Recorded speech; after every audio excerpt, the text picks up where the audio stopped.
प्रश्न नंबर 5, समतल 2x minus y plus z is equal to 0 और x plus y plus 2z is equal to 7 के बीच का कोण एंगल ज्ञात कीजिए। प्रश्न नंबर 5 में आपको एक समतल दिया है, समतल प्लेन का इक्वेशन दिया है 2x minus y plus Z बराबर 0 और एक और समतल का समीकरण दिया है x plus y plus 2z is equal to 7। एक समतल ये है, दूसरा समतल ये है। इन दोनों समतलों के बीच के कोण को ज्ञात करने कह रहा है। और जैसे कि मैं कह चुका हूँ कि इसमें जो x, y, z के सामने के जो गुणांक है ये समतल के drs नहीं है, दिक् अनुपात नहीं है, बल्कि उसके ऊपर अभिलंब के drs हैं। समतल एक के अभिलंब के दिक् अनुपात है 2 ऋण 1 और दूसरे समतल के दिक् अनुपात हैं अभिलंब के, समतल के नहीं, x के सामने 1 1 1 और 2। तो हम चित्र यदि बनाते हैं कि दो समतलों के बीच की दूरी, बीच का कोण कैसे निकालें, तो मैं यहाँ कहूँगा कि एक समतल ये है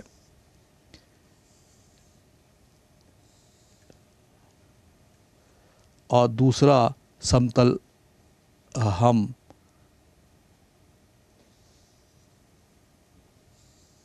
इस प्रकार से खींच दें। ये समतल 1 है, ये समतल 2 है। तो निश्चित रूप से जो समतल के बीच का जो कोण है, यदि इस फिगर में हम देखें तो समतल के बीच का कोण थीटा नज़र आ रहा है। ये थीटा ही हमें कैलकुलेट करना है। इस कंसेप्ट को बहुत ध्यान से समझिए बच्चों। और चूंकि मैं कह चुका हूँ कि समतल के समीकरण को देखकर समतल के बारे में हम कुछ नहीं बता पाते हैं, उसके अभिलंब के drs के बारे में सोचते हैं। तो इसका मतलब ये हुआ कि इस समतल 1 पर का अभिलंब ये है, जो एरो मार्क के फॉर्म में मैं लिख रहा हूँ, और दूसरा जो समतल है उसके ऊपर अभिलंब ये है। तो दोनों समतलों के बीच की दूरी के बीच का कोण ज्ञात करना, तो दोनों अभिलंबों के बीच की दूरी का कोण ज्ञात करना जैसा होगा। मेरे कहने का मतलब यह है कि समतल के बीच का कोण ज्ञात करने के लिए हम उसके ऊपर डाले गए अभिलंब n1 और n2 और n2 के बीच का कोण हम निकालेंगे, उनके नॉर्मल्स के बीच का एंगल निकालेंगे। तो निश्चित रूप से आपको दिख रहा है कि समतल के अभिलंब n1, इसको नाम दे दूँ mn1, तो mn1 अभिलंब के जो drs हैं, दिक् अनुपात हैं, समतल 1 के समीकरण को गौर से देखें तो वो है 2 ऋण 1 और 1।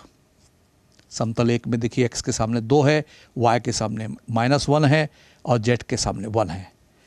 और mn2 जो दूसरे समतल का अभिलंब है के जो दिक् अनुपात है drs है, वो क्या है?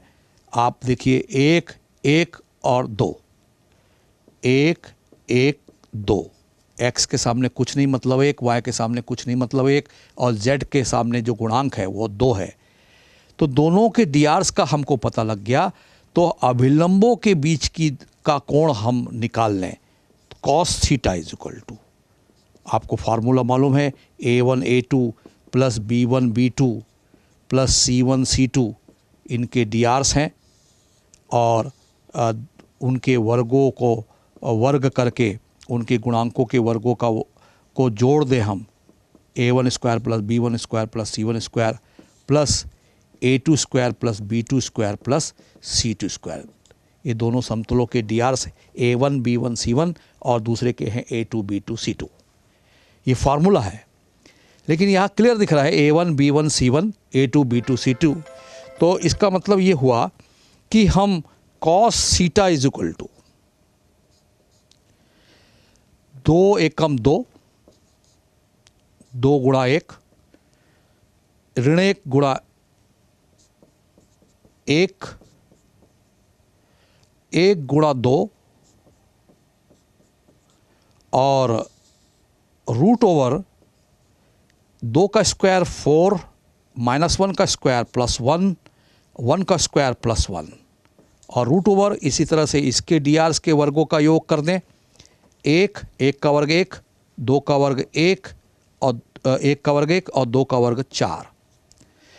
तो इस कैलकुलेशन से हमें कॉस थीटा की वैल्यू मिल रही है 2 minus 1 plus 2 upon root over 6, 4 1 5 6 और रूट 6, 4 में से 1 गया 3 अपॉन रूट 6,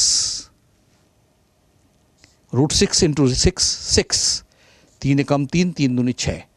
तो कॉस थीटा दो नॉर्मलों, दो अभिलंबों नॉर्मल्स के बीच का एंगल का cosine cos theta is equal to हमें 1/2 मिल रहा है। तो cos theta is equal to cos 60 degree है। ये कॉस 60 की वैल्यू ये है। आप चाहो तो इसको कॉस π/3 भी लिख सकते हैं। तो दोनों समतलों के बीच का कोण थीटा इज इक्वल टू 60 अंश है, या आप थीटा बराबर एग्जाम में π/3 लिख सकते हैं, रेडियन। तो दोनों समतलों के बीच का कोण ज्ञात करते समय हमने उनके अभिलंबों के बीच का कोण निकाल लिया। अभिलंबों के बीच का कोण वही होता है जो समतलों के बीच का कोण होता है। ये कंसेप्ट आपको क्लियर होना चाहिए। फार्मूला अलग बात है कि आप याद कर लेते हैं और दो समतलों के बीच का कोण आप ज्ञात कर लेते हैं।